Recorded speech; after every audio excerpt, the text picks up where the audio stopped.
Estados Unidos lanza ataque aéreo sobre Siria contra instalaciones de milicias respaldadas por Irán. El ejército de Estados Unidos inició un ataque aéreo con Siria contra las instalaciones utilizadas por milicias respaldadas por Irán. La ofensiva habría causado la muerte de 17 personas vinculadas a estos grupos, de acuerdo con el Observatorio Sirio de Derechos Humanos.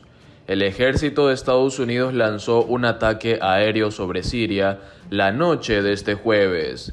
El objetivo, de acuerdo con el Pentágono, fueron instalaciones usadas por milicias respaldadas por Irán situadas al este del país, en la frontera con Irak.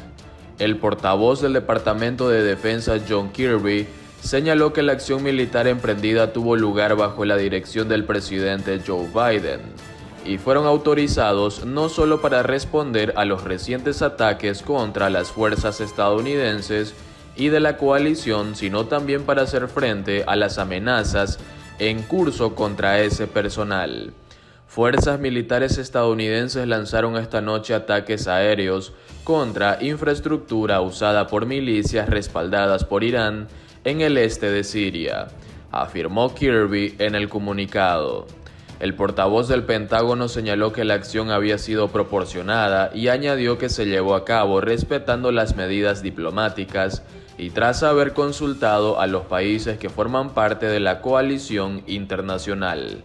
La ofensiva de Washington alcanzó a instalaciones situadas en puntos fronterizos en esa región siria y causó la muerte de al menos 17 personas, identificadas como miembros de las milicias pro-iraníes, por el Observatorio Sirio de Derechos Humanos, SOHR en inglés, una organización no gubernamental con sede en Londres identificada con la oposición al mandatario sirio Bashar al-Assad, en declaraciones citadas por France Press. Los ataques destruyeron 3 camiones de municiones. Hay muchos muertos. Al menos 17 combatientes murieron según un balance preliminar, todos miembros de la milicia Hashd al-Shaabi, señaló el director de SOR, Rami Abdel Rahman. La guerra civil en Siria, que en marzo cumple 10 años de haber comenzado, ha dejado al menos 593.000 fallecidos y ha obligado a más de 6 millones de personas a buscar refugio fuera del país, que antes del conflicto sumaba una población de 22 millones de personas, de acuerdo con datos del SOR. La ofensiva es la primera acción militar de la administración del presidente Joe Biden. El movimiento se interpreta como una respuesta de Washington a ataques de cohetes contra objetivos estadounidenses situados en Irak. Ofensiva limitada en medio del intento por reanudar acuerdo nuclear. Si bien el ataque supone el primer movimiento del Pentágono en respuesta de los ataques en territorio iraquí, la ofensiva es limitada, según dijeron fuentes del Departamento de Defensa a la agencia Reuters. Esto, en su opinión, reduce el riesgo de que el conflicto escale. La decisión de emprender el ataque en Siria y no en Irak permite al gobierno iraquí mantener su investigación sobre los cohetes que hirieron a soldados estadounidenses el pasado 15 de febrero. Los ataques con cohetes contra las posiciones de Estados Unidos en Irak han ocurrido mientras Washington y Teherán buscan una forma de reanudar el acuerdo nuclear de 2015, abandonado por el expresidente de Estados Unidos Donald Trump.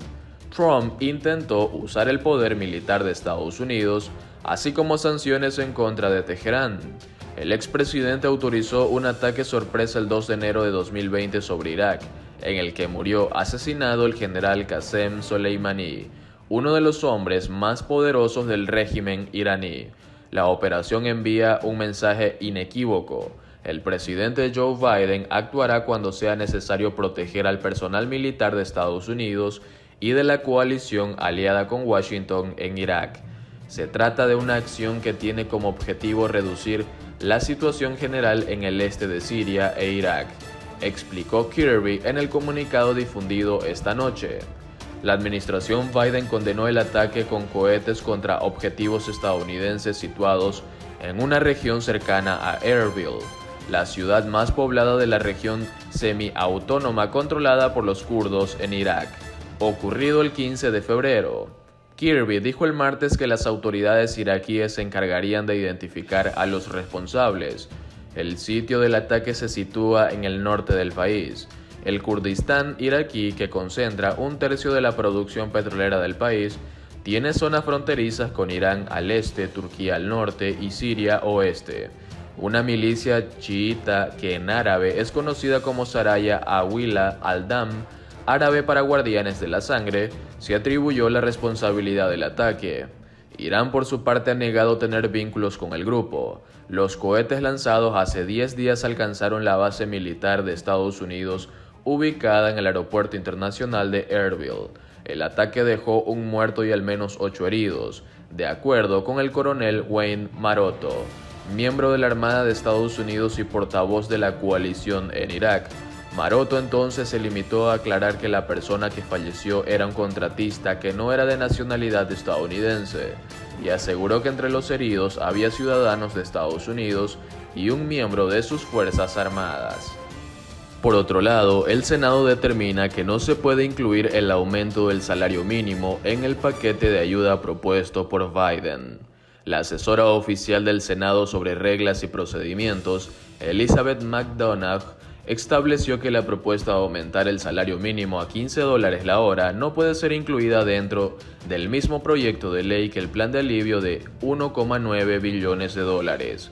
La propuesta de los demócratas de aumentar el salario mínimo a $15 no podrá permanecer dentro del mismo proyecto de ley que incluye el plan de ayuda por la pandemia de $1,9 billones. La asesora oficial del Senado sobre reglas y procedimientos, Elizabeth McDonough, determinó que la inclusión del aumento del salario mínimo en el mismo paquete iba en contra de los procedimientos de la reconciliación presupuestaria. Los demócratas buscan aprobar el paquete de ayuda económica por la pandemia bajo este proceso por el cual es posible que una mayoría simple en el Senado 50+1 lo vote, por lo que toda la atención estaba centrada sobre la decisión de McDonough. Los demócratas planean que la propuesta pase por la Cámara este viernes, para después ser aprobada rápidamente por el Senado y estar en el escritorio del presidente Joe Biden a mediados de marzo.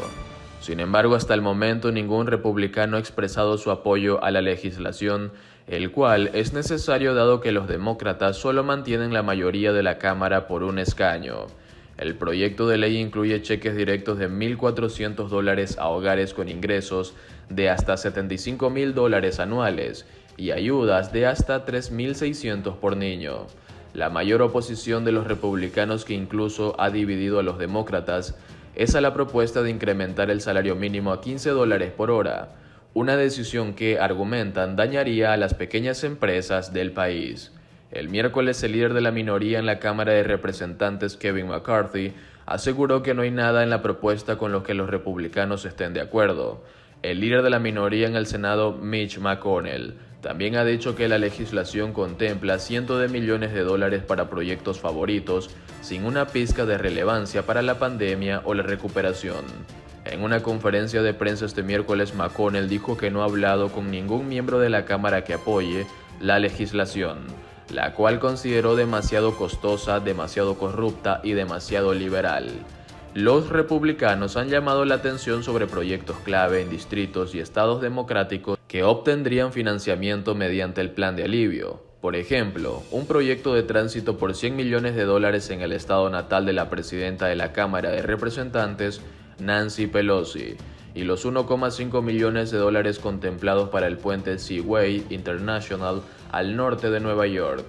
Ambos proyectos de infraestructura han sido defendidos por los demócratas, según CNN, quienes argumentan que los ingresos obtenidos a través de los peajes ha disminuido debido a la pandemia. Para lograr la aprobación del plan, los demócratas buscan utilizar un proceso conocido como reconciliación presupuestaria. Ello permitiría avanzar la legislación mediante un voto de mayoría simple, en lugar de necesitar 60 votos y por tanto el apoyo de los republicanos. Toda la atención estaba centrada en Elizabeth McDonough, la funcionaria encargada de las reglas y procedimientos en el Senado, sin un rol partidista, quien decidió que la legislación no cumplió con los criterios para recurrir a la reconciliación presupuestaria. Sus disposiciones indican que no puede utilizarse para las legislaciones que aumenten los déficits a largo plazo o que no tengan un efecto presupuestario significativo. Es responsabilidad de McDonald decidir si la propuesta de incrementar el salario mínimo puede permanecer en la legislación o si deberá ser eliminada.